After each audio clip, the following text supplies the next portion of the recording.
Right when the heckling has stopped at the back there. Well, thanks everybody for coming, and thanks for inviting me to speak. I was trying to think, when they said speak on sexism, I said, well, I mean, I'm not an expert on sexism. I don't know anything about sexism other than the average person. But I thought, well, one way to turn it around, the thing that I've been doing a lot of thinking about or exploring historically is the LGBTQ plus etc. movement. And I thought, well, the question I was really going to pose today is how we got to this, really. You know, this was last week's cover for, I suppose we should call it an ex-gay magazine, the gay magazine Attitude, where they awarded Woman of the Year to a bloke, a camp gay man who thinks he's a woman. And I suppose that the method I'm going to do, I'm going to take you on a journey across the world and through time, and it's really, I suppose my background is in documentary making. I made a whole bunch of science documentaries for the likes of Horizon at the BBC, but and a lot of those programs used a similar sort of method. The one that I sort of used a lot on a series that I made called Big Ideas That Changed the World for Discovery. And in each show we took one big idea, communism, Christianity, egalitarianism, and a famous person who was associated with it would take that idea and try and treat it like a virus, you know, not necessarily a bad virus, but the way in which to treat an idea like an organism that sort of has spread through society and eventually takes it over. And so if you're a Christian, you wouldn't think that Christianity is a bad idea, and so it's not a bad virus. And Gorbachev presented the one on communism, and he saw the good and the bad of communism. And so I'm sort of like going to try and see if it's an exercise, it's a rehearsal this, to see whether or not we can do a similar sort of exercise to see how we got to here, and how, that my sort of question is, how is it that the LGBTQ movement in the West and in Britain in particular, or in Britain and the West generally, how did it become really the sort of the promoter of misogyny and sexism, and maybe even the biggest, most unapologetic promoter of sexism and misogyny that is in this country? There are other promoters of misogyny, obviously, but they would be quite apologetic about their misogyny, whereas this is really in your face and it's total woman erasure and fuck you, we know better. And so that is a really strange attitude for the LGBTQ movement to have embraced, and it would, I think, have struck most of the sort of champions of gay liberation in 67, 8, 9, Stonewall, the attempt to, or the partial decriminalisation of homosexuality in Britain. That whole period would have struck them as remarkable if you'd said to Fred Sargent and other people involved in the gay movement in the late 60s, early 70s, if you'd said, look, you can look forward in 40, 50 years' time, the gay movement will be completely erasing women, they would have been horrified. I mean, Fred, you know, worked with lesbians and gives due credit to all the work that they did that was seminal in creating the gay movement. So to get to that, you know, you might think, right, well, it's obvious why gay men who run Attitude would be so misogynistic. It's just something about being a gay man. I mean, and I think there's a little bit of an argument about that. I mean, there's a little bit of truth in that you know, a lot of gay men don't spend a lot of time with women, and they're not in relationships with women. And of course, straight men are often misogynists and sexist too, but there's an argument to argue that if you don't spend any time with women, and if you're not in any relationships with women, then there might be a particular kind of female erasure. I think there's a lot less straight guys who would think he's a woman of the year than there might be a lot of gay men who would fall into that trap. So I was just going to, you know, say, well, okay, so is that the case? Is that just because, is the LGBTQ movement so sexist and misogynistic just because of gay men. And my argument against that is this bloke. Because if you look, quite often the LGBT movement over the years uses anthropology. It sort of uses a cultural comparison to try and compare our society with another society. And I'm going to use that exercise and say, if you look at Iran, the Islamic Republic of Iran, astonishingly, they take almost exactly the same stance on gender identity as the LGBTQ movement is, and there's no way that that guy's gay that I knew. And they loathe homosexuals so much they throw them off roofs. So, but I thought it was worth explaining how it was that Ayatollah Khomeini embraced, and the mullahs embraced, gender identity before we did. I mean, 2004 and the Gender Recognition Act is when, if you like, the beginning. It doesn't mention gender identity, but it embraces the concept that a man can be born in a woman's body and vice versa. And it was a very similar process to the capture of the LGBTQ movement that went on in Iran. And this is, get the name right, Mariam is his name, the same way that, April Ashley was really called April. Of course, he wasn't. His real name was Feridun Molkara. And in 1984, this deeply devout Shia guy with a beard managed to get a meeting with Ayatollah Khomeini. His family were all quite big in the fundamentalist movement, and they managed to, through his friends and family, he managed to get a meeting with Ayatollah Khomeini. I don't know how true it is, but afterwards, I'll call him Mariam because it's an easier name than Feridun. But Mariam, apparently, with a big bushy beard, met the Ayatollah and then pulled open to reveal the breasts that he had and screamed, "I am a woman." This is what he claimed later. I find that very hard to believe, but who knows? It shows you how bizarre the transition in the Islamic Republic was. But that discussion with Ayatollah Khomeini, believe it or not, was the beginning of Iran becoming the earliest champion officially of gender identity in the world. As of 2018-19, it's still the place in the world, the country in the world that has the second most sex change operations.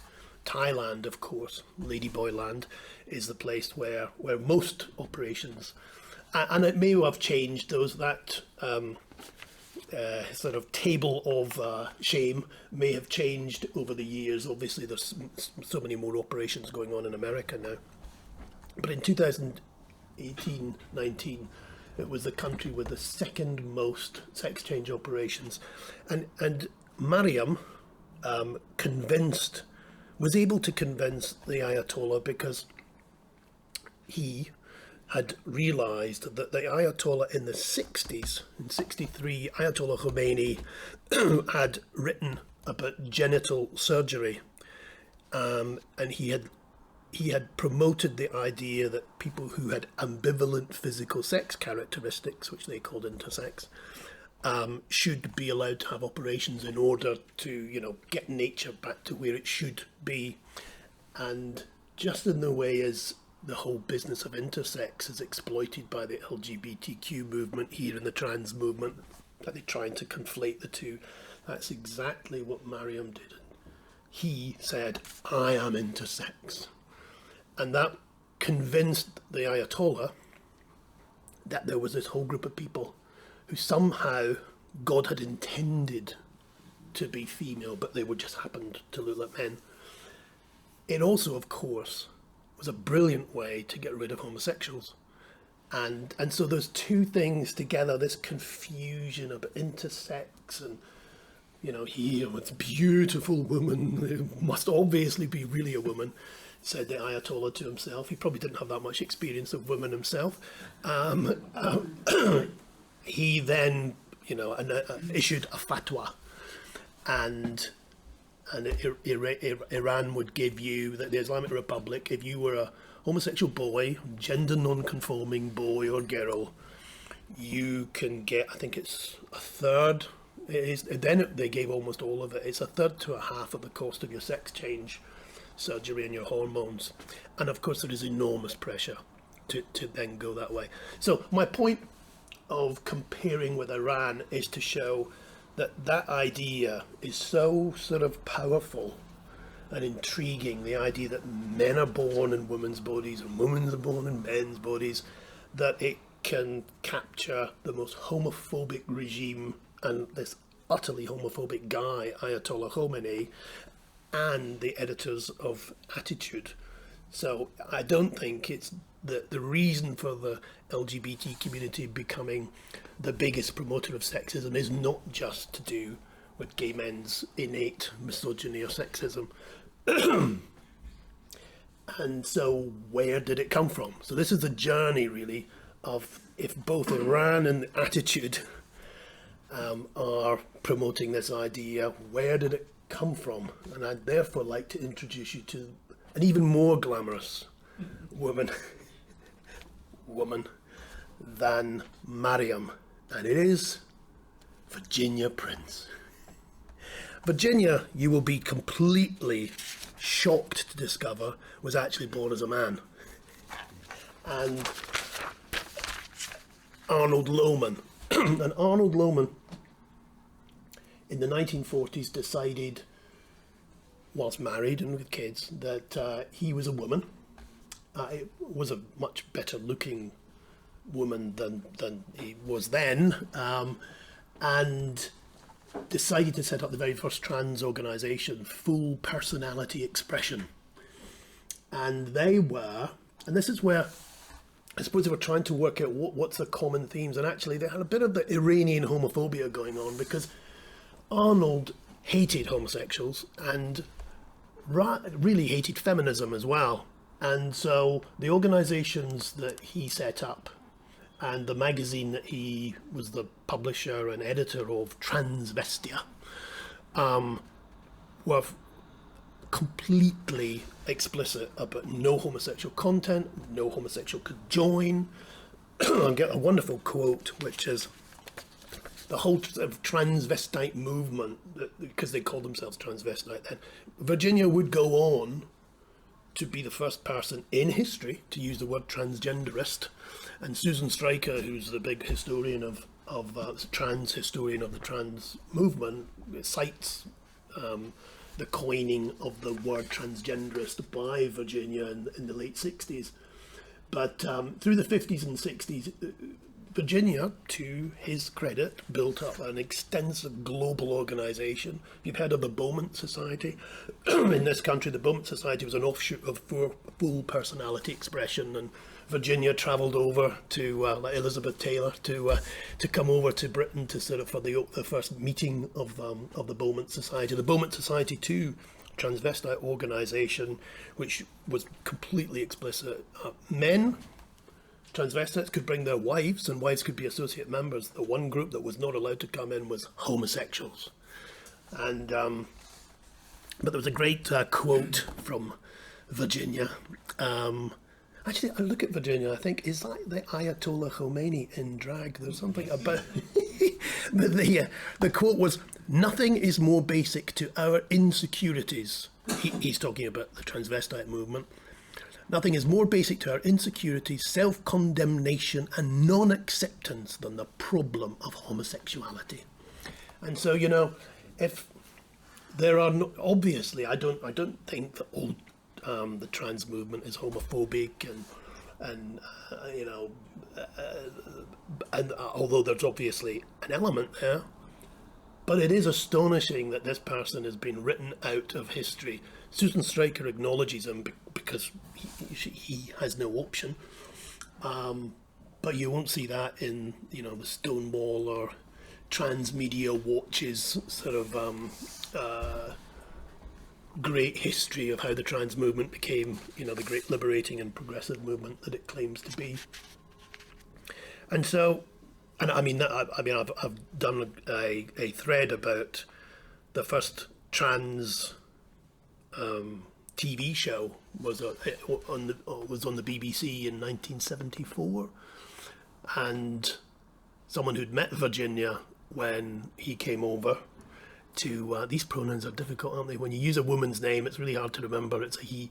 But when Virginia Arnold came over to set up the Beaumont Society, he met up with Derek, i.e. Della, Alexander. And Della was this astonishing sort of, passed quite well, transsexual, had the whole operation and everything. And he headed this panel that looked at the serious problem of transsexuality for the BBC. And it's an astonishing discussion, and it's so many, so many echoes of today's discussion. It's the MP who's part of the panel is Leo Abs, who you know Leo Abs was the guy who championed homosexuality, and he constantly reminds the four transsexuals that they had better be careful because they will really annoy people if they. One of the things he says that you have to be very careful about is not to lie if you're having sex with somebody, because men, and he's really only talking about men at that stage because it's just transsexual women there, trans women. He said you'll have to be very careful about disguising yourself to have sex. And I mean, again, 50 years later, that is still an important legal issue.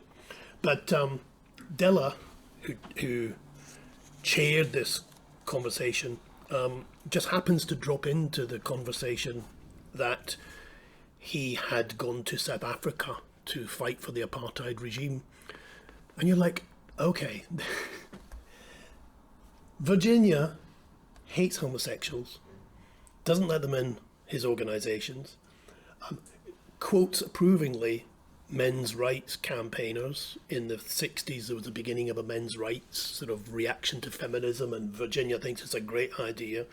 Is very much believes in feminine stereotypes, believes that he's really a woman deep down. Della, who's this big pioneer of trans rights in Britain, fights for apartheid.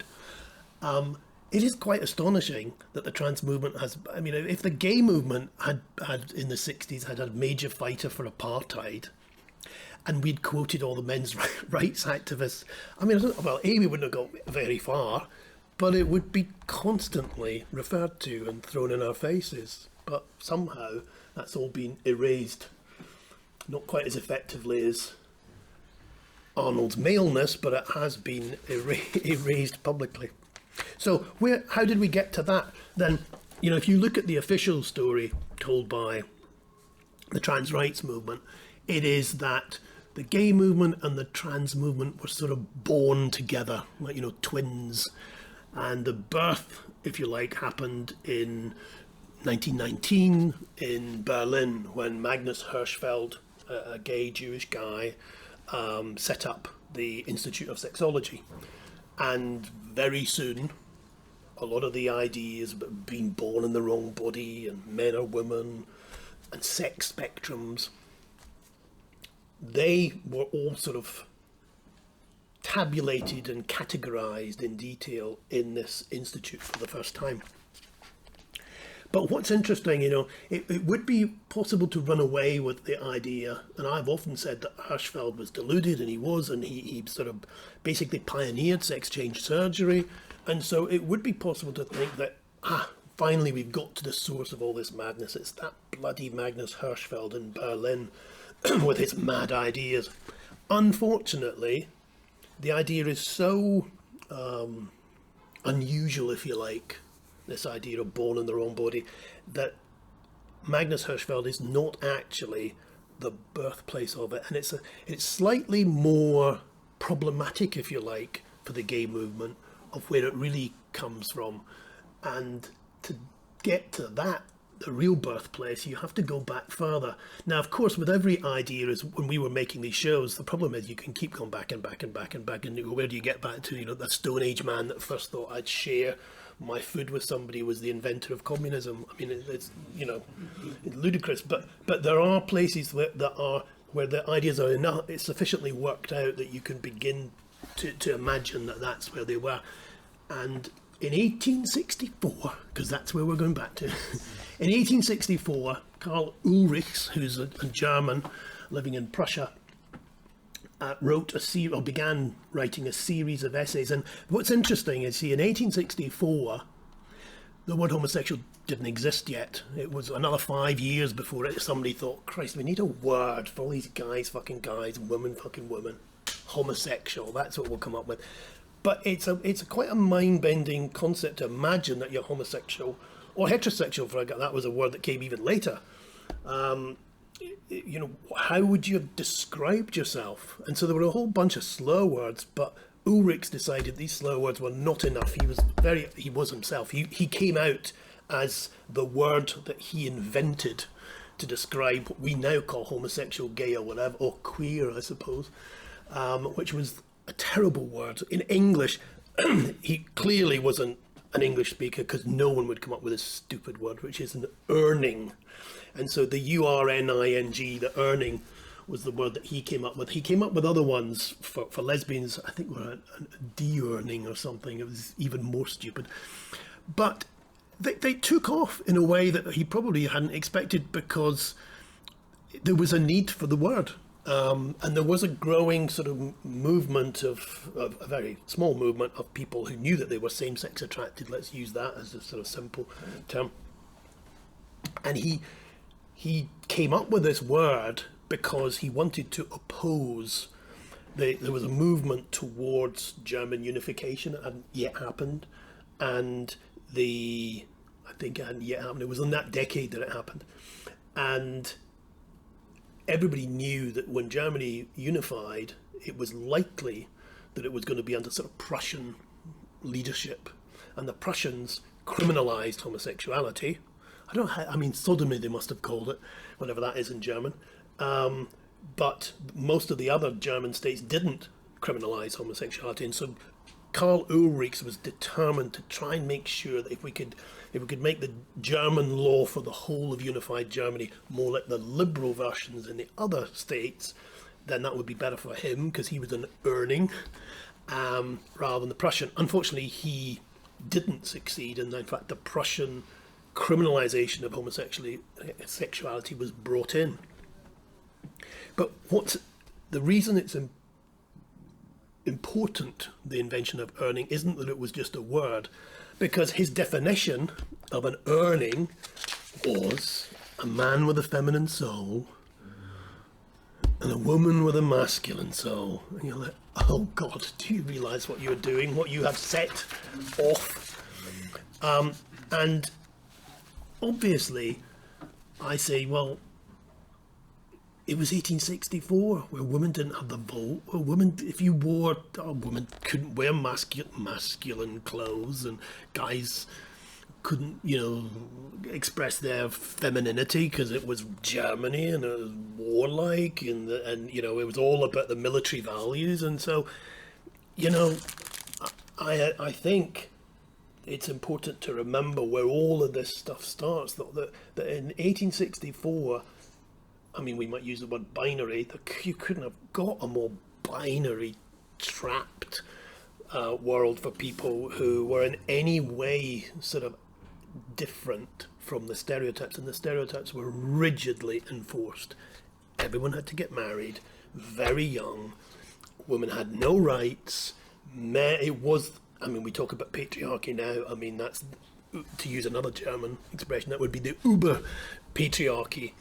And so, of course, in an attempt to liberate earnings or same-sex attracted people, the movement started with a reaction to terrible stereotypes, but in doing that, it embedded these stereotypes in its own movement, so that you take the very worst stereotypes and you say, that is the definition of the essence of femininity, or the essence of female. The essence of female, the female soul, is the most feminine thing that you can imagine.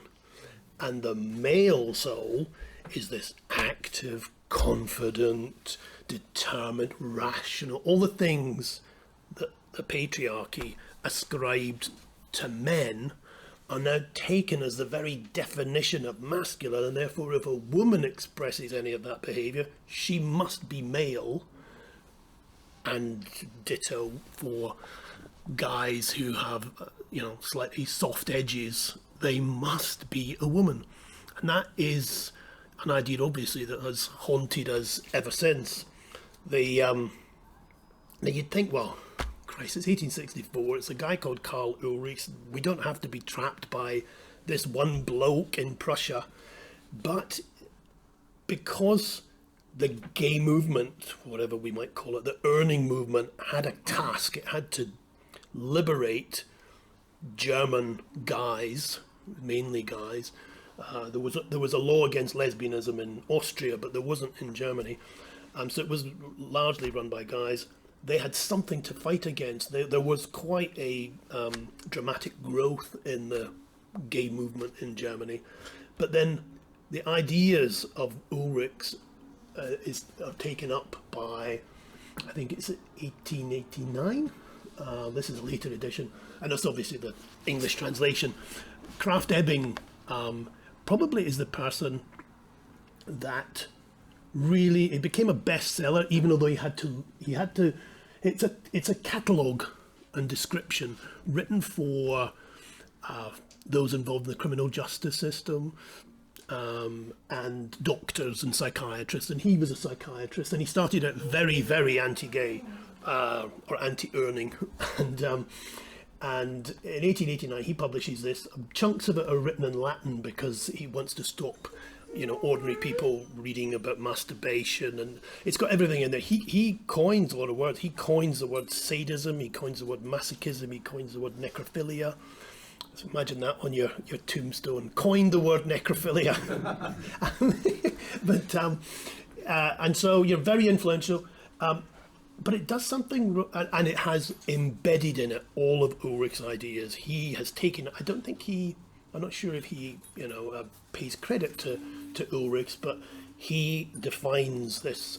By then the word homosexuality is there, but he mixes homosexuality, earnings, and he's got all this stuff about feminine in men and masculine in women, and that's the absolute starting foundation of his descriptions of what he thinks of as psychopathologies, and that becomes the sort of text for everybody across society, both pro-gay and anti-gay. This is the book that really gets blamed or credited by Foucault for this sort of, by medicalizing something, you invent it. And in a way, there is an argument that Krafft Ebing sort of popularized the definitions of what it was to be homosexual or an earning. And Foucault is, for all his faults, he's right in as much as one amazing thing that happened after each edition of Psychopathia Sexualis is that loads of homosexuals start writing to him. Dear Professor Krafft Ebing, I too am an earning. And even although it had been described in as a psychopathology, the amazing thing, because he was a psychiatrist, was he had done case histories, a bit like Freud would do, quite soon after that. And the case histories had quotes from people who were not convinced that they were, living a psychopathology, and that triggered this incredible reaction among thousands of readers who thought, God, for the first time I thought I was the only weirdo, and now I'm reading this and I can see myself. And so over the next decade, thousands, hundreds of earnings, men and women, wrote to Krafft Ebing, and it actually changed his mind. And he actually then over the next decade, became much more liberal. And each edition became more liberal and also grew. So there was like 45 case studies in the first one. By the last one, before he dies in 1902, there's, I think, 230. And all these case studies. And he eventually signs the petition to decriminalise homosexuality. So it had an effect on him. But Foucault is right that it had this sort of initiating effect in creating sort of like a gay movement, but it was a gay movement that had embedded in it this bloody virus that men who think they're women and women who think they're men is a definition of homosexuality.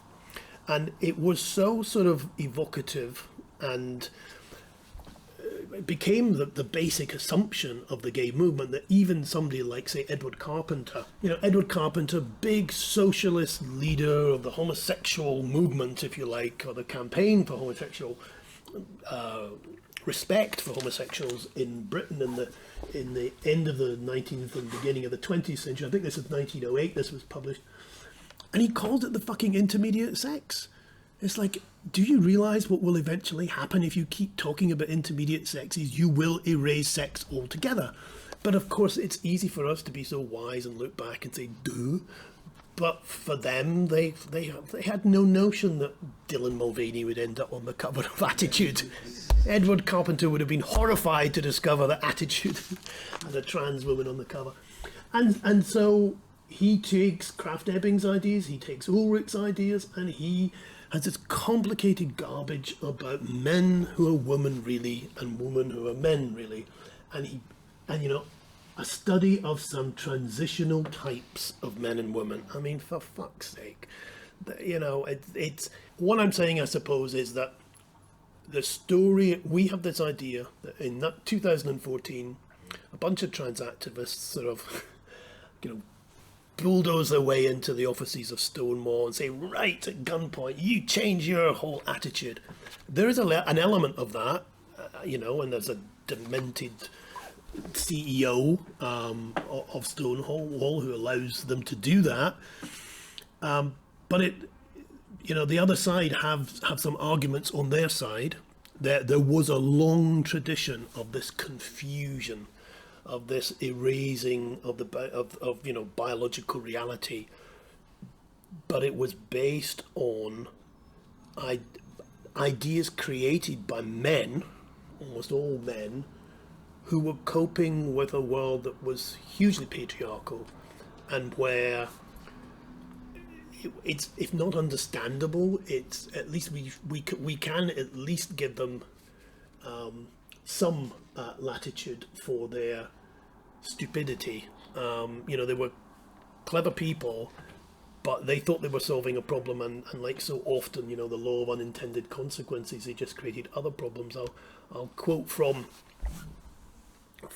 Carpenter. He says, to men or women thus affected with an innate homosexual bias, Ulrichs gave the name of Erning, since pretty widely accepted by scientists. And then, he then goes on to, maybe I didn't have that, but the other quote that I was going to have was that, he explains that intermediate sexes would be good for society, a bit like that whole sort of trans movement thing, that they're slightly above everyone else because they're not so nasty and brutish and binary. And he says, if we can, they combine, the earnings combine the best of the feminine, the best of the masculine, and if society, because he was a big socialist, if society is going to advance, we need to embrace the earnings. And yeah, right. But I always think it's in the 1908 edition, the first one, he quotes right at the beginning this guy Otto Weininger, and it's just ridiculous. It's basically Weininger has written about a decade before, and he wrote a book, but this is the only bit that everybody kept quoting, and it was comparing the sexes to like the metals or some other nature category, and so between the metals and the non-metals, between chemical combinations and simple mixtures, between animals and plants, between phanograms, whatever they are, and cryptograms, etc., etc., the improbability may henceforth be taken for granted of finding in nature a sharp cleavage between all that is masculine on the one side and all that is feminine on the other. In other words, it's the sex spectrum, it's Barbie and G.I. Joe, and in between there are hundreds of others. And just as metals have, there are intermediate forms between metals and non-metals, there must be intermediate forms. And it's interesting because he's saying from the utterly feminine and the utterly masculine. Well, of course there's gradations between them. There's not gradations between male and female. And I suppose this is a whole culture which grew up where nobody was challenging this. We're lucky through, you know, the last 10 years of everybody getting their ideas together that we've all thought, oh shit, of course it is bollocks. I knew it was bollocks, but I couldn't work out exactly how. Now I've listened to Julie Bindel and now I get it. But they didn't have, Julie wasn't around and neither was Maya or J.K. Rowling in, you know, in 1908 or in 1890, 1889 or whatever.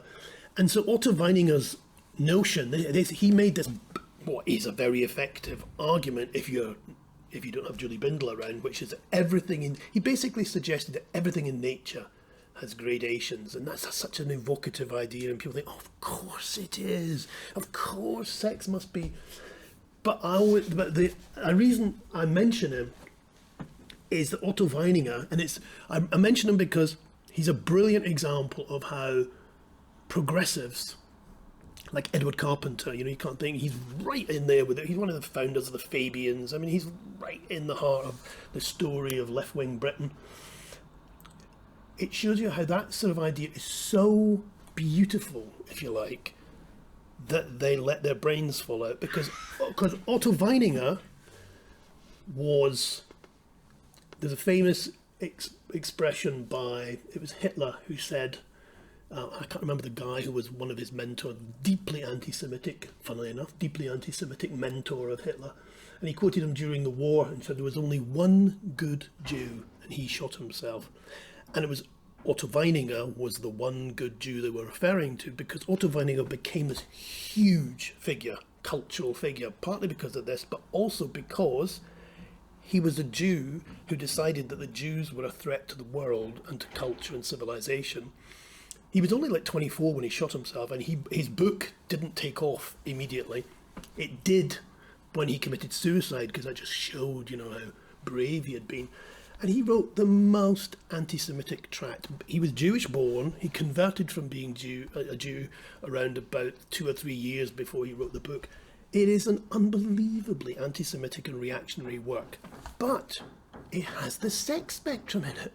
So you have this ludicrous scenario where Edward Carpenter, pro-socialist, pro-liberty, pro-everything, will take for his opening quote in his book the work of a deeply anti-Semitic man who's then going to be quoted by Hitler as the only good Jew, and he shot himself. And I suppose it's an example of how this idea, this virus of this idea that a lot of people want to believe in, that men are born in women's bodies and women are born in men's bodies, and it solves all this confusion, will allow them to embrace utterly reactionary people and ideas. And so that's my potted journey through history and geography. I mean, obviously there's so many other people and places, and they're not all as mad as Otto Weininger, but some of them are getting close there. But I think, you know, I suppose in summation, it is a powerful idea, and it's the idea of being born in their own body, and, you know, it has this sort of religious quality. It has this transformative, redemptive quality.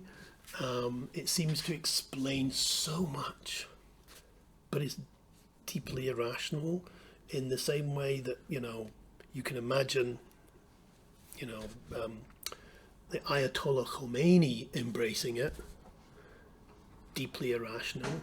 Virginia Prince, deeply irrational, misogynist. These Victorian gentlemen in Germany fighting against Prussian laws, completely infused with misogyny and sexism and really reactionary ideas, and yet somehow, like a little virus, it's managed to survive all the sort of roller coaster of history, and then find another host, which is unfortunately the LGBTQ movement. So, and the one final person I thought you should meet, which brings me back to gays really, which is, I'm not trying to suggest that gays have no responsibility. I don't know if you saw the documentary 2 weeks ago, Panorama by Abercrombie and Fitch. It's brilliant. I mean, they don't have that much. Like, you know, it's about four guys who were escorts and who, you know, were nice guys who basically got jobs at Abercrombie and Fitch if they had sex with the owner of Abercrombie and Fitch, and they got taken to orgies, and it's really seedy. Abercrombie and Fitch was basically a giant knocking shop. I can say that is because they admit that now. They're not now. But they were then under the guy who set it up. And this was the guy that they would get to audition the boys, the 19, 20, 22-year-old beautiful looking boys. And I think had taken so much coke, no one's quite sure why. He doesn't have a nose. His nose has been burnt off. And so he has a snakeskin covering for what was his nose. He's utterly foul. And they had to have sex with this guy if they wanted then to get the job at Abercrombie and Fitch. And so he's just, I always think, let's not run away with the idea that it was only the trans movement and the 19th century and all the rest of it that has led to awful ideas. You know, gay men are, the gay men's movement, the guys who run Attitude, all these other people, I don't think they're very political. And I don't think they're very progressive. And the gay men's movement has problems with sort of all the sex issues that straight guys have as well. And he's just a reminder that there are some really foul people in the gay community, and they too, you know, are part of the problem too, not just the virus of a strange idea. That's me. That's my journey through history. I'll be asking questions.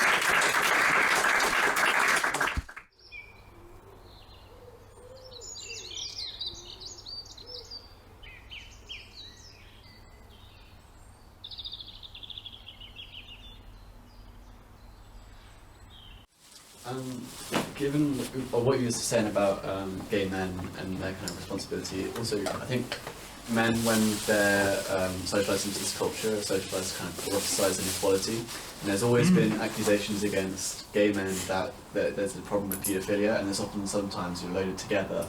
But do you think there is, to some extent, some credibility in that when gay men try and engage relationships, because they're not engaging with women who are unequal, they will try and find age differences to some extent? And do you think that is something that is often rises up within LGBT kind of communities? Well, I mean, it was. I mean, the pederasty was the preferred Greek approach, and if you were two adult gay guys, obviously there were loads of adult gay relationships and lesbian relationships, we think, but there was a certain sort of, there was a culture of pederasty which was unequal and was, it seems to have been ennobled at certain times, seen as, more, august in some way than two guys.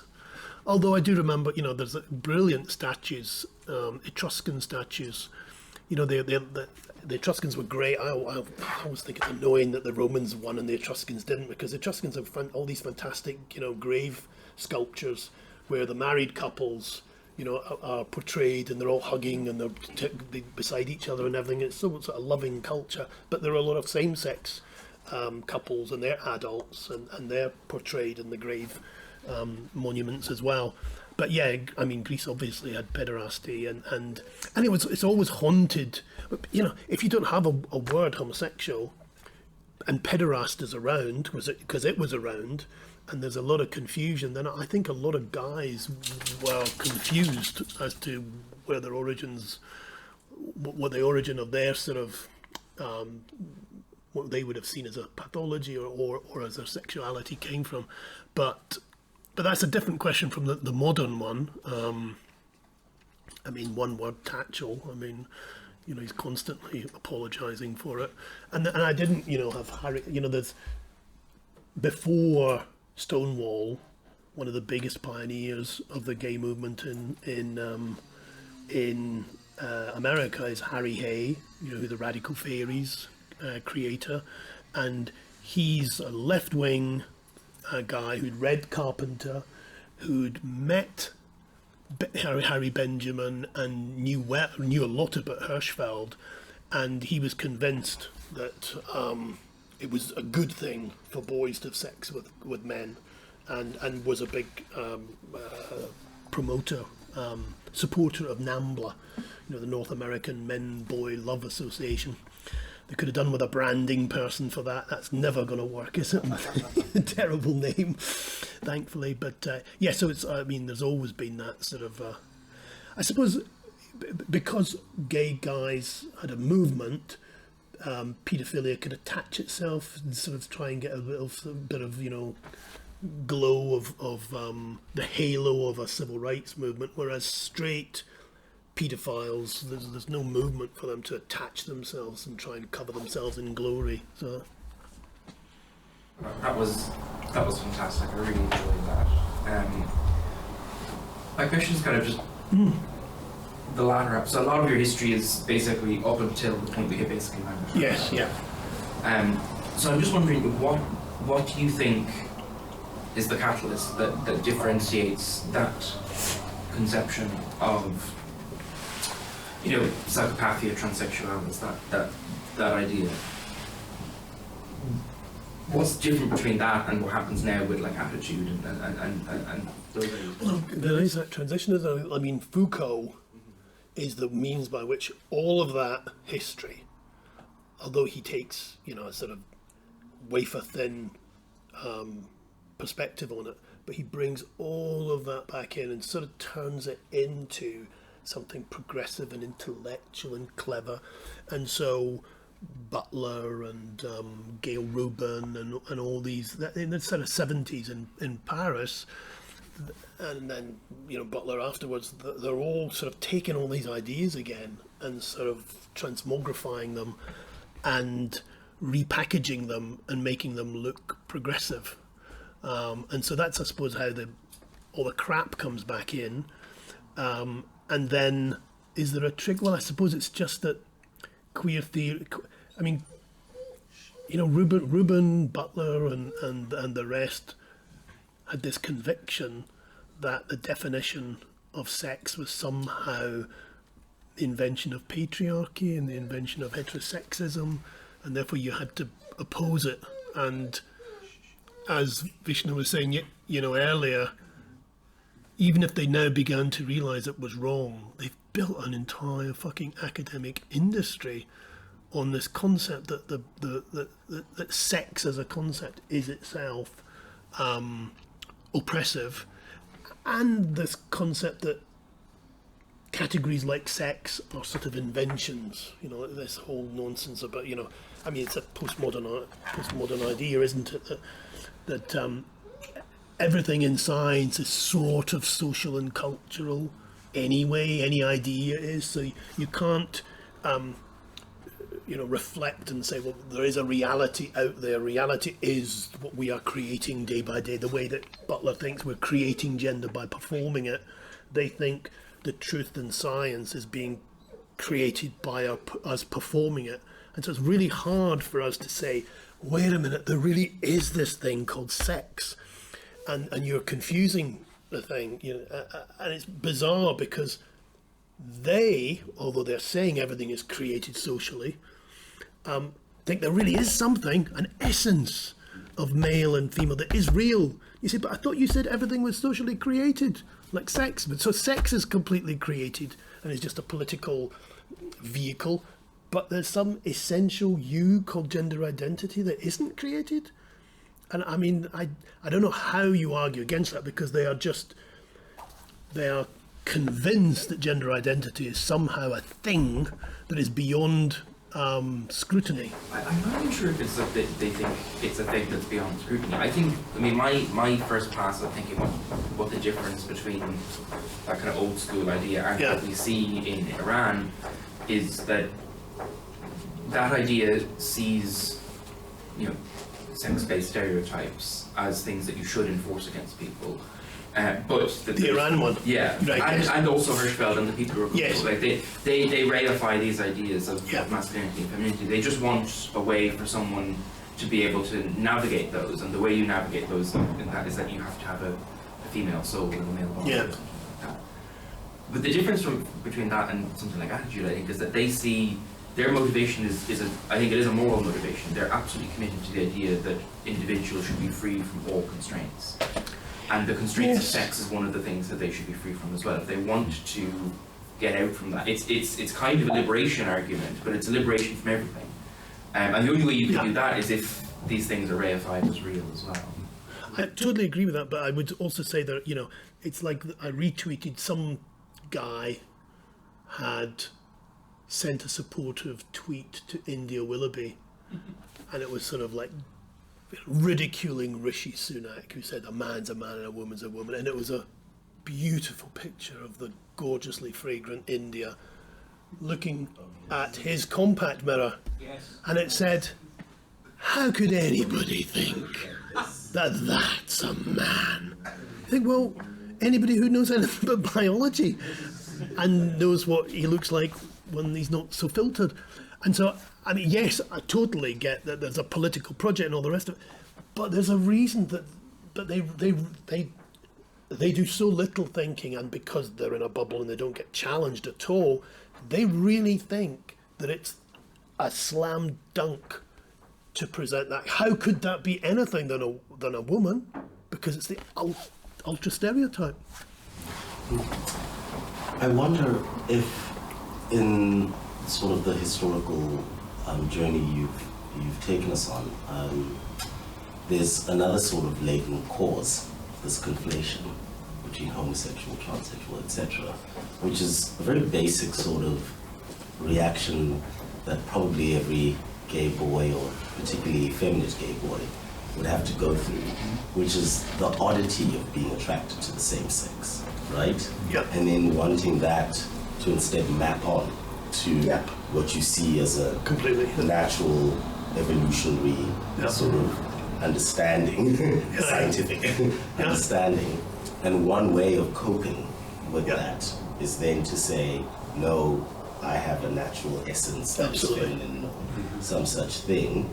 And seeing the early sort of gay intellectuals, or what we would now call gay intellectuals, kind of, I don't know, taking that idea and saying it's not necessarily something to be challenged, pushed back on, but rather something to be embraced in order to gain acceptance. I wonder if that's always there, because if it is, it means gay men will always have, at least in the initial stages of realizing their attraction, this particular idea, or the sense of this idea, just simply because making sense of your same-sex attraction. Especially if you live in a culture, you know, in the 19th century where God is a real presence for most people.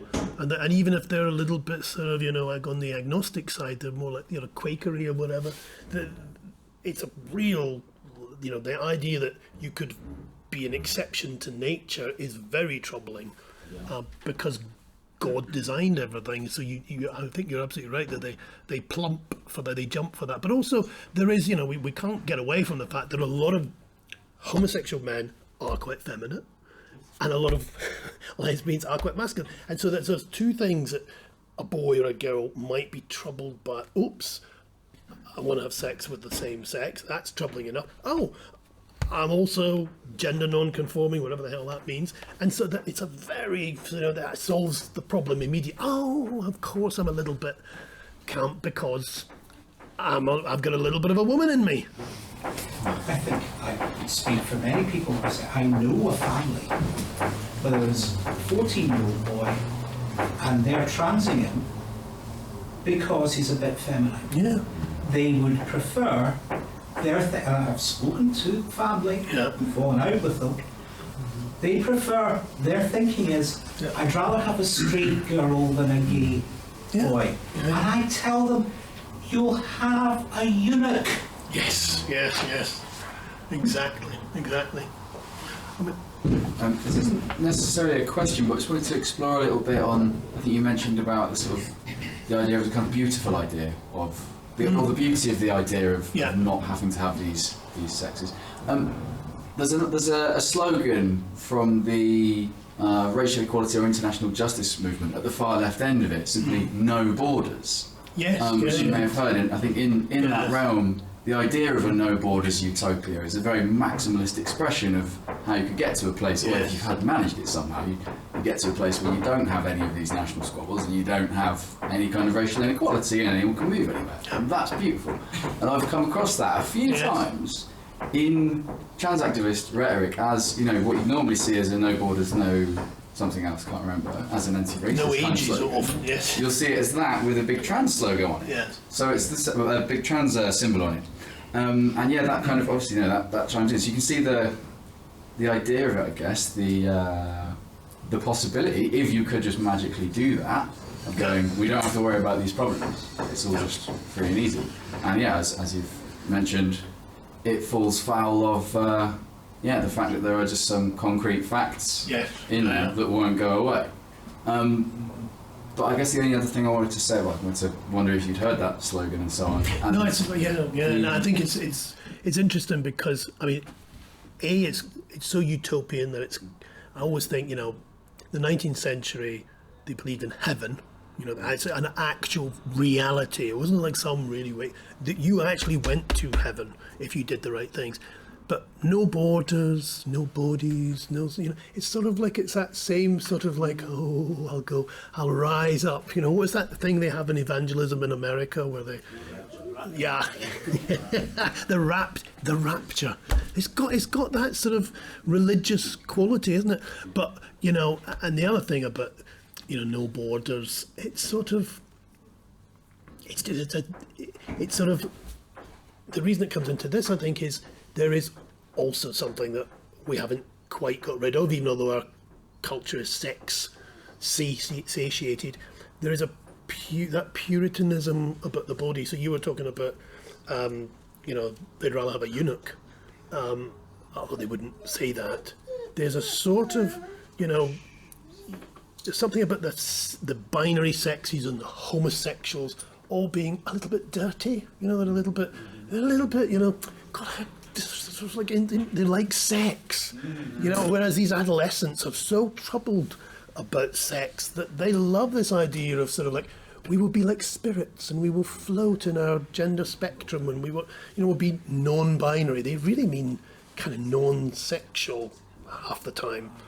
And it's sort of like, you know, we're going to, and it's like fucking 1864 again. It's like, we'll escape from the dirty, sordid reality of having genitals. There's one little further point I sort of wanted to lay alongside that, and Michael kind of mentioned it before, but it was about, I think that category of people that I've run into on occasion who would sort of deploy that no borders thinking in that realm.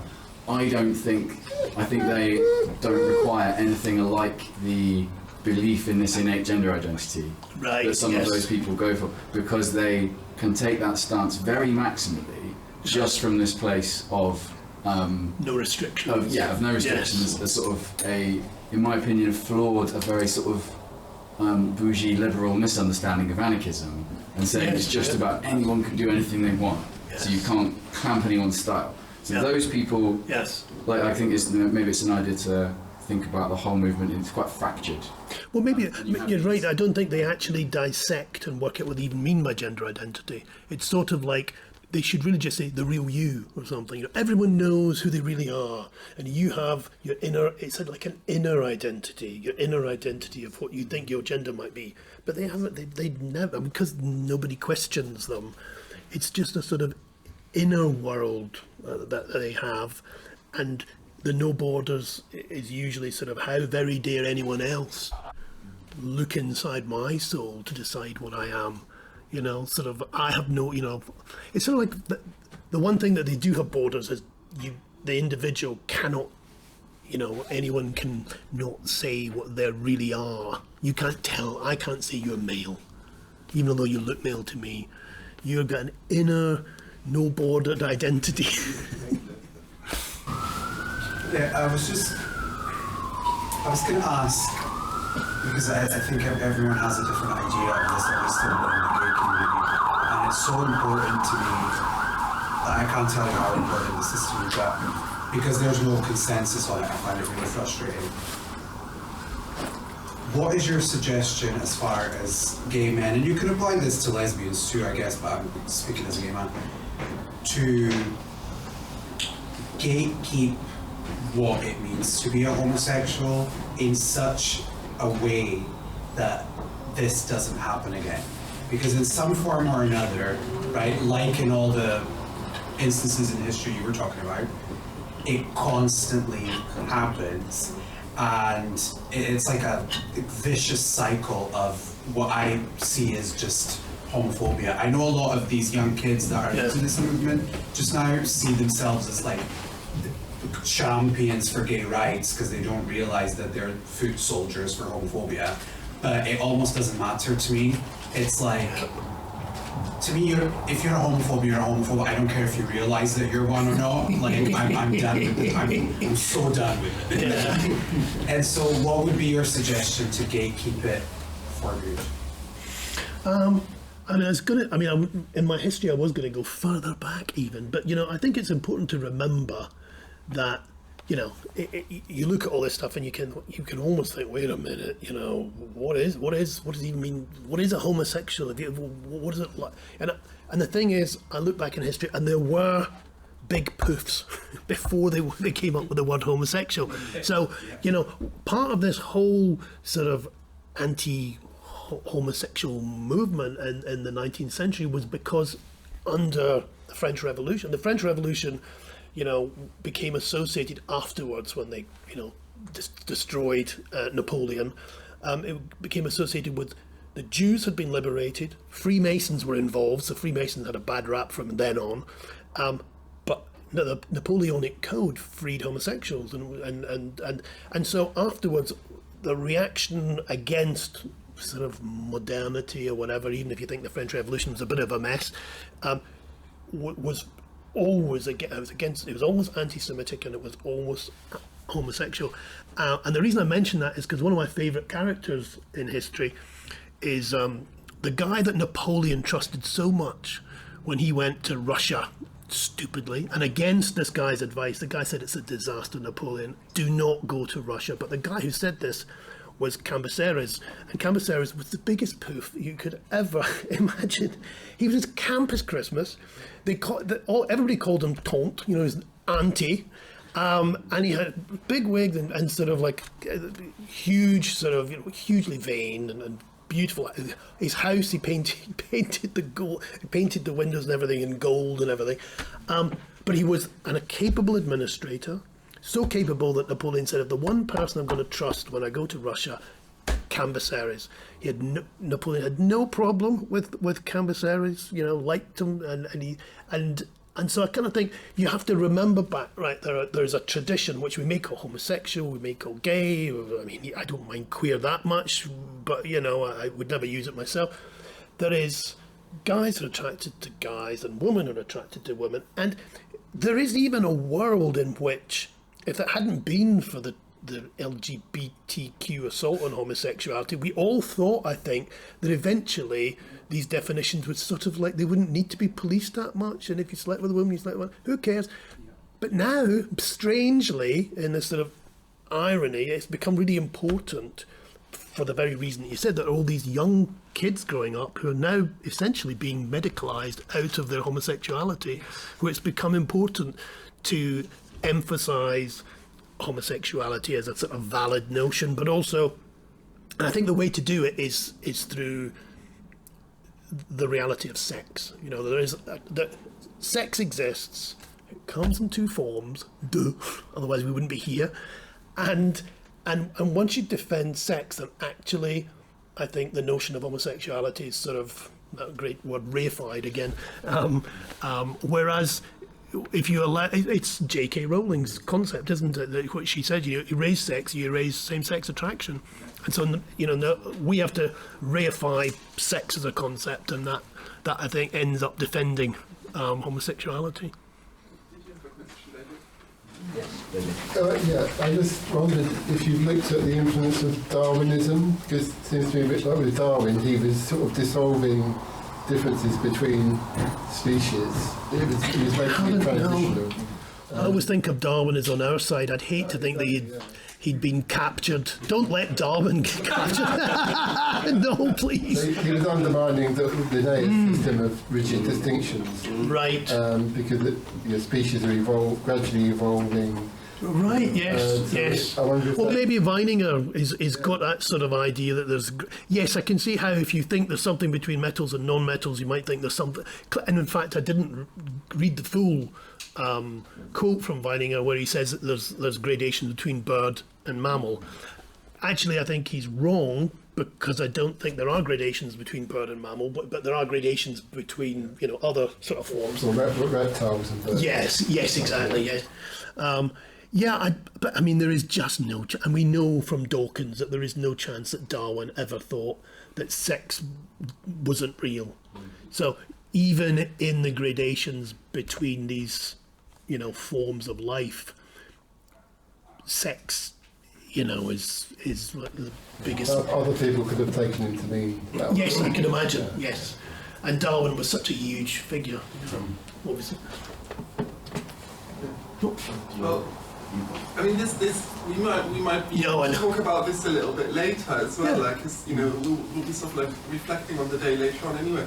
But like, I have this sort of like really weird thing that kind of breaks my head about the whole, transgender, I can identify as whatever, because I think there's so much prejudice against same-sex attracted people. So they're obviously moving to a point where they're like, well, and I see this. I work, with young people, you will have two girls who are lesbians, but they're boyfriend and boyfriend. Yes. And it's sort of like, the question I have, where does the point come where it'll kind of explode in itself? Because, like you said, Joe, I'd rather have, a girl than a gay boy. A straight girl than a gay boy. Yeah, but like, what if you then have two straight girls who are both gay boys, and then they're again in a same-sex relationship, but I think that's even weirder than they do. Do you know what I mean? Yeah. Like, will itself explode? Yeah. Because I think there is a really sort of big discomfort about seeing, two women holding hands, two men holding hands. But if we're, if all the gay boys are transitioning to be girls, then we'll have two girls holding hands. If all the lesbian women were transitioning to, become men or boys, then we'll have two men holding hands, and I'm like, well, where's that going to go? So it comes in all different. Like breaks my brain, and I'm like. Well, can I supplement that by observing? I was thinking earlier. I'm probably one of the 3 or 4 oldest people in this room, and I've been through all of this. And I remember a time when one was frightened of it becoming known that one was homosexual, because one might lose one's job. And I feel I'm going back into that world. Yeah. Because I now know, especially in Scotland under this government, as an openly same-sex attracted person, there are many jobs in the public sector for which I would have been able to apply even 5 years ago, which I cannot apply for now. Yeah. I mean, it's sort of the prejudice against belief in sex. It's like your sexuality has become like a protected belief as opposed to a protected reality, isn't it? And of course, Stonewall proposes to change the employment legislation to remove the employment protections from same-sex attracted people. Well, I think the biggest threat, which I hope that we've warded off, is this redefinition from same-sex to same-gender attracted. And if that comes in, I mean, God, no, might as well just change our names to earnings again. I wonder what your attitude, rather your reaction, would be to this argument that mainstream Christianity was certainly homophobic, but the one thing it did was sort of continue the Aristotelian notion, which rejected this mind-body distinction and said, no, you aren't just your body, you aren't just your mind, you are a unity that must cohere, right, clearly. That Christianity at least had that as a foundational assumption.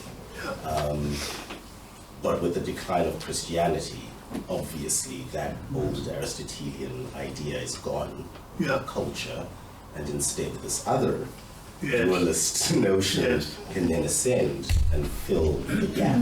You see, I think a lot of it is Christianity in a new guise, you see. I think, I don't know if you've read Dominion by Tom Holland, brilliant book.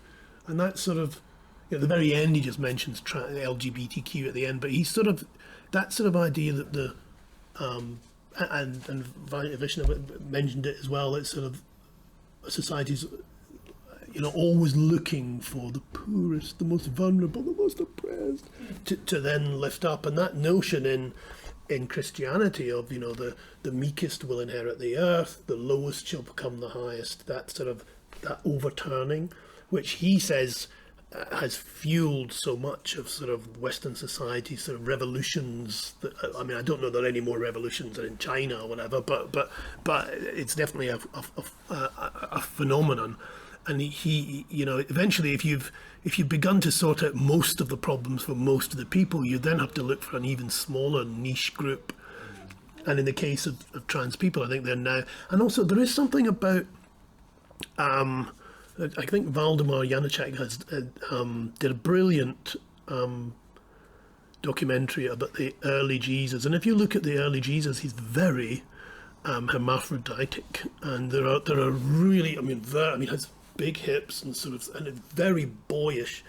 And I think there's a lot of, and there are trans, obviously they're trans Christians, and and some of them really identify with the broken body of Christ, or the suffering body, And so it's funny how, social ideas don't die; they just sort of like morph into something else, don't they? Picking up on Komoto's point about the kind of Cartesian dualism, we obviously know that there's a massive role in all this has been played by technological advancement, particularly medical technological advancement, and that's that's led to the ability of people to modify their bodies in ways that they couldn't in the past, and that might lead again to kind of an expansion of some of these ideas. But kind of two questions from that. I mean, one of them, do you think that's leading to almost like a concretization of some of the sexism that we might be seeing here? Because I'm just thinking in particular the dreadful phrase of designer vagina, and the idea that it's not just that you're going to modify your body, you're going to make it the ideal body, or the ideal, it's interesting that in these contexts, when you can do it well with enough money, it's always Barbie that you end up looking like, isn't it? And that's the first question. Do we think there's a link there? And then the second one is just your thoughts on where do you think this is going? In terms of with the technological advancements, I mean, what are we about to see? Are we going to see kind of a transhumanist alien thing coming out, or is it going to be more reification of these ideas? I've had arguments with good friends, with feminists who, about the the whole globalist, transhumanist, blah blah blah. I'm sure, obviously a lot of money is going into it. I generally tend to think that, I find it really difficult to believe that there's ever going to, I know they have, obviously they've done transplants of uteruses. The idea that you're going to and it's absurd, they're only transplanting the uterus for a couple of years so you can have a baby. It's absurd that we would waste resources on, adopt a fucking child then, or do something else. All the money and you're right, medicine's always pushing at the frontiers, but the idea that you could put a uterus into a bloke, as they tried to with Lily Elby, seems so extraordinary and mad, but there will be somebody who will have enough money to try it. But I'm tempted to think that I think we're at the edge of medical frontiers when it comes to that. But I couldn't say for sure. So much transplanting is over-egged anyway. The amount of drugs you have to take to be able to take another organ in anyway, never mind a uterus. And the idea that you would ever be allowed to have a child in a uterus that had been transplanted into a man, can't imagine. But the one thing that counts against that sort of, if you like, Ludditism is AI. You know, I don't know enough about AI, but if you imagine you take medical surgery and then put AI in it, maybe they'll solve a whole bunch of problems that you know we wouldn't have solved in a couple of decades. Hello. Yeah, something interesting about the history of transgenderism, as seen in the book Trans by Helen Joyce, would be that it arose, like we heard about, Lily Alb was one of the first pioneer surgeries in the 1930s. And I think it's kind of like the myth of Pandora's box, right? You open the box and it escapes into the cultural zeitgeist, and now we're at the point where it's exacerbating more and more, and now concerning children, right? Yes. So that's crazy. But it's almost like once the idea is out there and once the medical technology is possible, it's hard to imagine putting it back in the bottle, the genie back in the bottle. But I guess the question it kind of dovetails with is, you know, like, what are the limits of human progress, and how have we lost our humanity in the process of advancing? You know, for what point are we advancing towards? Kind of this godlike idea of transhumanism. But I guess I wonder if at what point the medical technology will eventually reach its ethical limit, as in people might eventually decide to oppose it. Well, I think one of the other challenges is, you know, like the transhumanism is just the way in which the trans lobby they went for big international organisations, UN, WHO, or whatever, but it's a huge priority now in STEM, you know, science and technology. There are a huge number of LGBTQ in STEM and the various prizes and all the rest of it. And we know they've already captured lots of medical organisations, but I think there's a whole generation of students now who are being sort of captured, even those who work in biology, who will tell you that no, it's far too complicated, this idea of binary. And so, you know, I suppose my bigger worry than the surgical sort of advances is that within STEM, within 10 years, you could have a whole tranche of doctors and biologists who actually believe in bollocks, so to speak, you know? And that will be really dangerous. And you see, you know, but, you know, that idea that, you know, I was going to say when Lily Elbe was only made possible by the sort of discovery of hormones, and they decided there's a male hormone and there's a female hormone. Of course, there isn't. You know, women have huge levels of testosterone, just different levels, and that idea of sort of taking this sort of the core idea of what it is to be female and the core idea of what it is to be a man or a male. I think if we're fighting against the STEM capture of STEM, we're going to have to challenge them and force them to discuss. So what do you mean then by a male gender identity and a female gender identity?